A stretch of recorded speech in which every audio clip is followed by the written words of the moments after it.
Baby kitty. Come on. Get down. Come on. Get down. This darn cat. So, hello. This is a first time attempt at a video for self-improvement.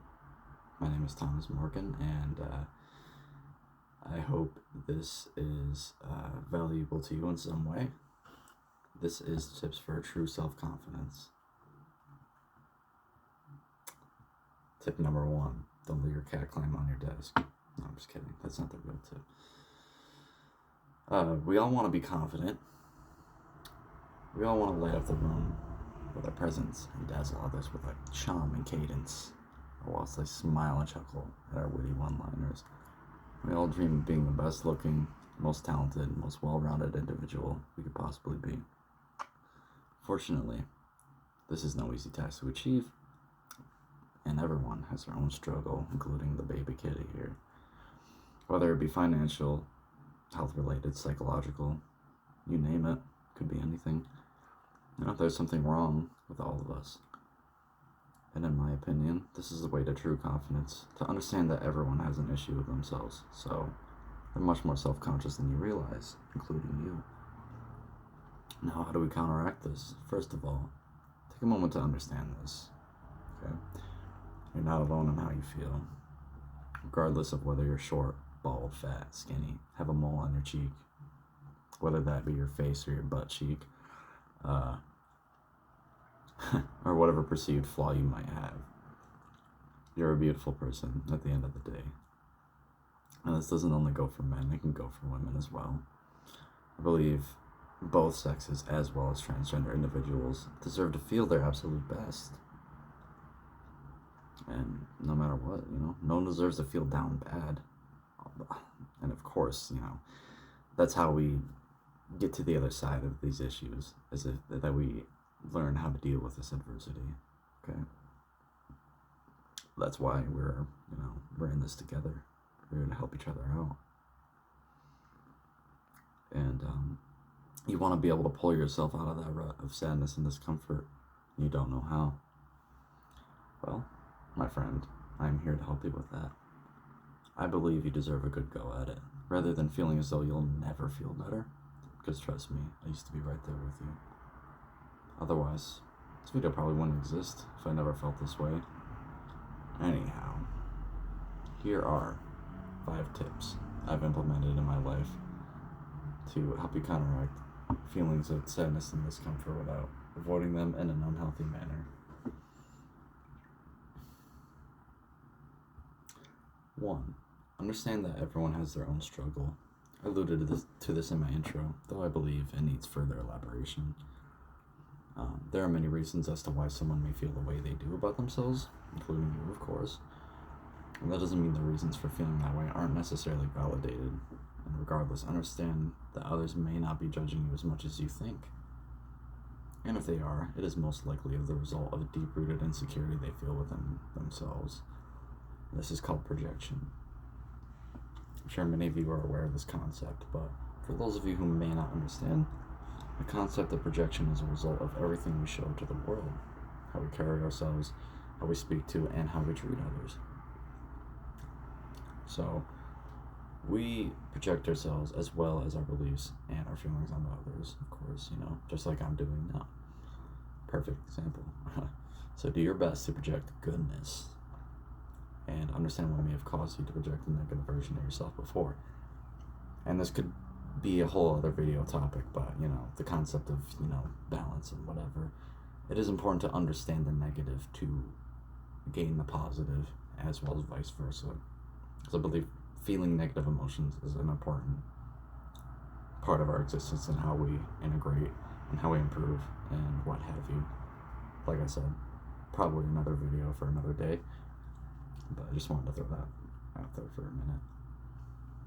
For the second tip, practice gratification. And I don't mean instant gratification. I don't mean delayed gratification. It's important, but I mean gratification for what you have in your life already. Okay? it's important to be thankful for things. Life truly is beautiful for the baby kitty here. And doing this may be difficult. I completely understand how hard it can be to be grateful, especially when you have an absolutely awful day.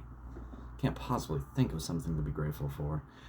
And, I myself have had some pretty bad days in my life. I don't try to compare my life to others, because I'm sure you thought, oh, at least I didn't have to go through this or that like Billy Bob Joe did. Or at least I was only mocked verbally and not publicly humiliated. What have you. But unfortunately, this is a very dangerous mindset for a lot of us to develop, because the problems are not like others. So why compare yours to theirs when you may have felt completely different about the situation? Two people could be placed in the same situation. One could feel completely different about it than the other. So don't compare how you feel to someone else. Regardless, I believe it's important that even when you have the most terrible day you can think of, that it's good to think about at least one good thing that happened that day, okay? It sounds difficult, I know, because I still struggle with this. I have still, of course, no one's ever gonna not have a bad day ever again. But it is very important to practice this as much as you can, because it does make those bad days better when you think of at least one good thing that happened that day. And if you find it hard to be grateful on a bad day, don't beat yourself up for it, because it's not easy. So take your time on how you can implement that gratification even on a bad day. For the third tip here, do one thing you love every day. Many of us have something we absolutely adore doing, whether that be writing, reading, hiking, fishing, playing music, or making a shoddy self-improvement video for the first time. And even if it isn't something so productive, it can be even that, something as simple as, like making some beats on your desk or whatever. I don't know. Anything you can think of. That's like, I'm actually having a hard time thinking of something off the top of my head, but going for a walk, I mean, well, I guess you could consider that productive because it's exercise, but anyway, whatever it might be, do this one thing every day, whatever that thing might be, and really enjoy it and feel it to the best of your ability. Seriously, I think it's really important to completely feel whatever you're doing the whole way, because it'll help you enjoy the small things in life more, rather than feeling as though nothing is meaningful besides that one thing. And so, for the fourth tip, shout out to Jack Black, exercise. Speaking of which, gotta do some stretches, Honestly, this is arguably the most important part of this list. Because not only does exercise make you feel better physically, it also helps you mentally, brother. Helps you feel better mentally, brother. Shout out to Desmond. Feel sharp, alert, more happy, and more relaxed after a good workout. I truly believe exercise is the single best thing anyone and everyone should practice, as well as, even just stretching. And I understand that it isn't easy to start out with. Of course, everyone has their own limitations, perceived or reality. So when you decide to start exercising, start small. Okay? Start with a bare minimum and work your way up. Okay? Because trust me, it gets easier in the sense that you want to keep doing it even if you don't feel like it. Because you just know how damn good you'll feel afterwards. Perfect example, the other day, I was kind of starting to feel a little irritated because the previous day I had an off day. I decided not to do any exercising at all. And so I felt fine that day. But the next day I felt a little irritated. I felt weird. I didn't feel right. And I've been exercising for a little over a year now. Um, so when I did exercise, I felt amazing, and I just knew the difference. Because before, when I didn't exercise at all, you just don't really think about it. You don't think about it because you're so used to feeling that way all the time. So then when you consistently exercise every day and you notice how much better you feel, and then when you have one day off and then you exercise the next day, you can feel that difference so much. It's insane, and I love that. So yeah, I used to be lazy. I never wanted to work out, really. I didn't. I always believed in it, but I was just always too lazy to do it. But I decided one day to take a good hard look at myself, and I asked, do I really want to look like this for the rest of my life? And I decided no. But also don't compare my motivation to yours, because it could be completely different, you know? Mine was very motivating for me because I was extremely unhealthy. And not because of some kind of, genetic ailment or whatever. It was just because I was a smoker. I didn't exercise. I was overweight. Still am a little overweight technically, but I'm definitely much better off than I used to be, of course. And I also realized that it's not just about looking good, but it's also about feeling good too over time. And also to make your reason very valid for why you want to start exercising. But please exercise. It is so important. You will feel a million times better when you practice it every day and you get good at it. And seriously, try doing it for a year. Have a 1 day off or 2, and then exercise on that 3rd day after those 2 days off, and you'll feel a million times better. Anyway, last point, do your best to stave or quit your addictions. Now believe you me, you believe you in me. Hey now, where you at? This cat. What are you doing?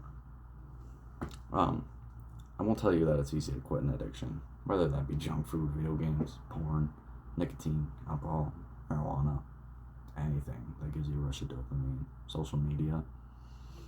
Because I myself am still struggling with certain things, and it isn't easy. Obviously, anyone who has an addiction knows how hard it is to just get away from it. It's not as simple as just, that's it, I'm done.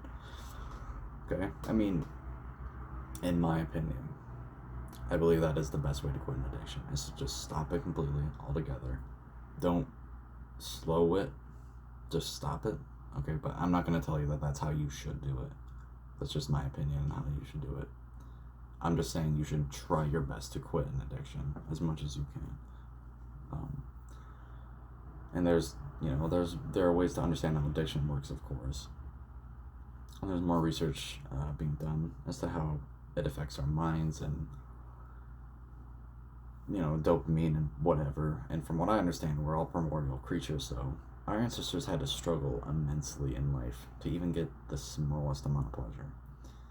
So fast forward to now, we still have that lizard brain that looks for the instant gratification, because our ancestors, they would take the first chance they could get to get that instant pleasure.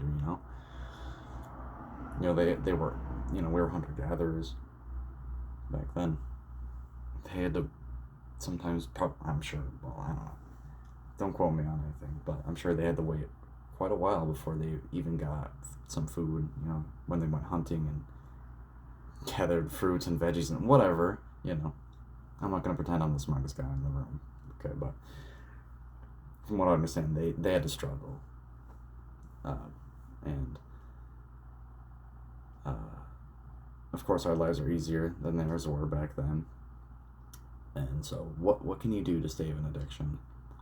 Remember to take your time and be patient with yourself first and foremost. Remind yourself why you're doing it, and even if you relapse, do your best to get up and keep fighting. Okay? Don't beat yourself up over it, because that only makes it worse to try and quit. Because the more negative reinforcement you have, the less likely you are to quit it. I mean, obviously you shouldn't just give yourself a free pass every time, of course. You need to hold yourself accountable, but also don't be so hard on yourself, like, oh, you know, I'm such a piece of crap or whatever. Because like, seriously, it just makes it worse. You know, I tried for a long time to quit nicotine, and only very recently overcame that addiction. I started when I was 17. I'm 24 years old now. So that's what, 5 years or so? 6? Probably? I don't know. I'm not good at math. Uh, and I'm a month and 10 days free from it now. Okay? So if I can do it, you can do it too. Alright? I used to be a smoker. I used to vape. And then I went back to smoking. And then I used snooze for a while, which I thought I'd probably just do this for the rest of my life. And I was like, no, I don't want to do this at all anymore. I don't want to have to feel the need to do something that is probably just gonna kill me in the end. So, anyway, quitting addiction is never easy. But with support from friends and family, as well as a strong mindset, you can achieve anything. So, I hope you enjoyed the video. This may not be the best video you've ever watched in your life. I just hope it provides any kind of value for you. Just remember that you're a wonderful individual and that you're here for a reason. Don't worry. Be grateful.